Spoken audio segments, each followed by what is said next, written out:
That's right, Pradhan, and with me I have the new Minister of Finance, Minister Enoch Godongwana. Let's get straight into our conversation with him. Minister Godongwana, congratulations on your appointment. So you've become Finance Minister with the country's economic position the worst it's been in post-apartheid South Africa. Just tell me what your first thing is in office and what your priorities are. Look, of course, let me put a condition to that. He's poised to make his debut with the midterm budget speech tomorrow, but who exactly is our new finance minister, Enoch Godongwana, and why was he put in charge of one of the government's most difficult jobs? An ANC heavyweight, Godongwana is a former economic development deputy minister, and some analysts believe he's a no-name with a... Imagine working 40 hours a week, paying thousands in taxes, only to find out that your hard-earned money is being used to bail out failing state-owned companies, government inefficiencies, and debt repayments, instead of fixing potholes, building better schools, or improving hospitals. South Africa collects over 2 trillion rand in taxes every single year, and the man responsible for deciding exactly where that money goes is Finance Minister Enoch Godongwana. He's one of the most powerful men in South Africa, and yet most people know almost nothing about him. But recently, he made a move that shocked even his own government, triggering a financial crisis that forced the delay of South Africa's national budget. So, who is Enoch Godongwana? What is he really doing with your tax money? And most importantly, should you be worried? I'm not used to reading statements this time, so that I should not go out of the text. I'm going to read the statement. To better understand the man making South Africa's biggest financial decisions, we have to go back to 1957, where Enoch Godongwana was born in Gala, a small town deep in the Eastern Cape. He was not born into wealth or power. In fact, it was far from it. His family lived in a rural area where opportunities were scarce and hard work was not a choice, it was survival. But even as a young man, Enoch knew that if he wanted a better life, he would have to fight for it. He was not interested in sitting on the sidelines. In 1979, at just 22 years old, he became a shop steward for the Metal and Allied Workers Union, fighting for the rights of factory workers who were overworked and underpaid. It was not glamorous, and it definitely was not safe. South Africa was still under apartheid, and fighting for workers' rights was a very dangerous game. By the 1980s, labor strikes were sweeping across the country, factories shut down, workers stood together, and Enoch, he was right in the middle of it all. He climbed the ranks and eventually leading one of the country's biggest unions, the National Union of Metal Workers of South Africa, or NUMSA. People noticed he was strategic, calculated, and knew how to rally people behind a cause. And soon, he was rubbing shoulders with the most powerful figures in the ANC. And by the 90s, he was not just a union leader anymore, he was making moves in politics. He joined the ANC's National Executive Committee in 1997, a powerful position in the ruling party. A few years later, he was in charge of economic policy for the Eastern Cape government. So he made a name for himself. Some praised him for tightening government spending, others were not so sure. But then, in 2012, everything changed. 100 million rands gone, just like that. It all disappeared, and all fingers pointed to Godongwana. The scandal involved missing pension funds, money meant for hard-working South Africans, and the company he was linked to, well, it went bankrupt.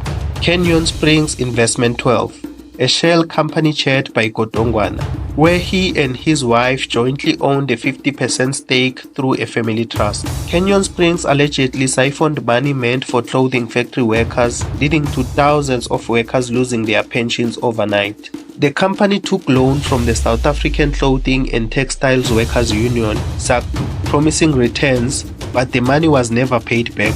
It was a national embarrassment, and Godongwana denied any wrongdoing. But his partners, Richard Kawi and Sam Buthelezi, had fraud cases opened against them. And while they faced legal trouble, Godongwana walked away. He resigned from his position as Deputy Minister of Economic Development in 2012, insisting his departure had nothing to do with the scandal. But if it was not all connected, then why years later did he quietly settle with SACTU, agreeing to repay the stolen funds with interest? And for most politicians, this scandal would have been the end of the road, a career killer. But somehow, Godongwana found his way back. Fast forward to 2021, almost a decade after the scandal, he was suddenly appointed as South Africa's Minister of Finance, the man in charge of our tax money. A man who once led a company accused of mismanaging workers' pensions now is responsible for handling the entire country's finances. And now, South Africa is in a financial crisis. The country is drowning in debt, the economy is barely growing, corruption scandals everywhere, and Godongwana is the man making all the important decisions with our money. Decisions that could change South Africa's future for better or for worse. On February 19, South Africans were supposed to hear the national budget, Godongwana's plan to fix the country's economy. But at the last minute, it was postponed. Why? Because of a secret plan to increase VAT to 17%. Treasury wanted to generate an extra 191 billion rands over the next 3 years, but instead of announcing it up front, Godongwana hid this crucial detail from his own colleagues until just hours before the budget speech. The backlash was instant. His own party members in the ANC rejected the move. The DA, Ramaphosa's coalition partner, refused to support it as well. The plan collapsed, and the budget speech was pushed to March. We will never agree to increase of 2% on VAT from 15% to 17%. And that's why they are scared to come here, because it will be rejected. But here's the real problem. The government has no room to maneuver. If they don't raise VAT, where will the money come from? And if they do, South Africans, already struggling under 32% unemployment, will be hit even harder. For spending, let's assume, for instance, the government decides 2025 we want to effect a basic income grant. That basic income grant must be funded one way or the other. So I'm not ruling that out, but it's not on my radar screen for now. What will be your biggest motivator to increase value-added tax VAT at this point in time? Because the president on his table right now is sitting with the NHI bill. There's BIG, which is also wanted. And everybody's getting scared. I'm going to increase a value-added tax. When I'm saying we've got to look at the resource package of government, how do you tell us that resource moving forward? Is South Africa running out of money? Not at all. No government runs out of money when they can tax people any day. We're not running out of money. If we're running out of money, we'd have increased taxes. The reason we didn't do so, because we're confident that we're not running out of money. So you were confident that this economy is going to grow. That's why you did not increase taxes and you did not increase, in particular, VAT. We've made an assumption that over the next 3 years, the economy will grow on average about 1.6%. Now, that's an assumption. In economists, we use the word everything being equal, right? So that's an assumption that is built into that. And then, so let's break down what the minister is really saying here. He claims that there's no need for tax increases unless they can't control spending. But then, almost in the same breath, he admits that if government wants to introduce a basic income grant, it has to be funded somehow. And guess what?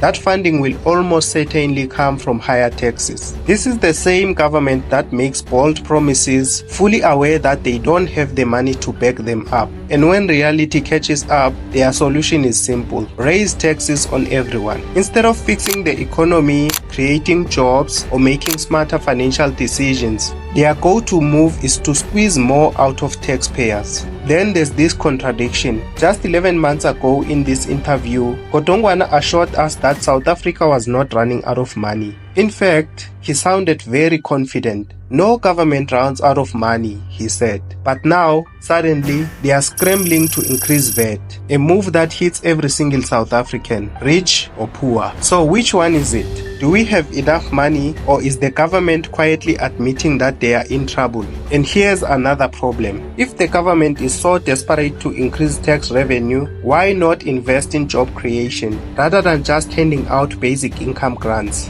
The more people employed means more taxpayers. More taxpayers means more revenue without having to increase taxes. But instead, they just take the easy way out, raising taxes while economic growth stays at a standstill. So what's the real plan here? Keep making promises, keep increasing taxes, and hope South Africans don't notice the pattern. Because from where we're standing, this looks like a well thought out economic strategy, and more like a government that has run out of ideas.